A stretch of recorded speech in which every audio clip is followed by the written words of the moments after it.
కొత్తపల్లి బుజ్జి పద్మ గారిని కూడా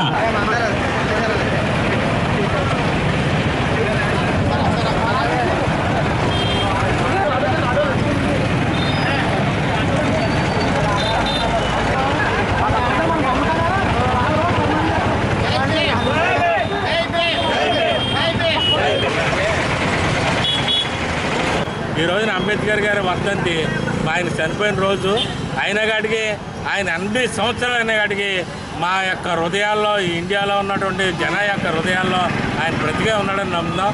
ఈ రోజున సమానత్వానికి పాటుపడిన వ్యక్తి మనకి ఈ రోజున మహిళలకి మరి ముఖ్యంగా మహిళలకి ఎంతో హీనమైన స్థితి ఉండేది.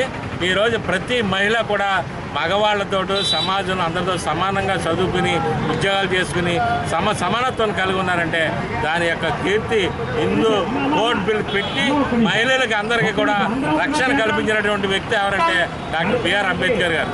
ఈ రోజున మన రాజ్యాంగంలో ఉన్నటువంటి మన సుప్రీంకోర్టు న్యాయస్థానం ఏ విధంగా ఉండాలి ఎలా ఉండాలని నిర్దేశించిన వ్యక్తి డాక్టర్ బిఆర్ అంబేద్కర్ గారు.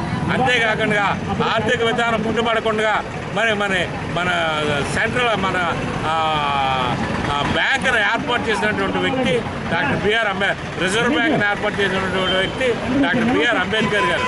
ఈ యొక్క దేశ కార్మిక వ్యవస్థ అన్ని వ్యవస్థల్ని కూడా కార్మిక చట్టాన్ని కూడా రూపొందించిన వ్యక్తి డాక్టర్ బిఆర్ అంబేద్కర్ గారు. సమానం బడుగు బలహీన వరకు ఎంతో వెనకబడిపోయిన పైకి తీసుకొచ్చి వాళ్ళని కూడా సమానత్వంగా చేసినటువంటి ఏకతత్వం కలిగినటువంటి అంబేద్కర్ రాసిన రాజ్యాంగమే ఈ రోజున అందరం కూడా సమానత్వంగా ఇంత ఇదిగా ఉన్నామంటే రాజ్యాంగం రాసిన స్ఫూర్తే అని తెలియజేసుకుంటాం. జై భీమ్.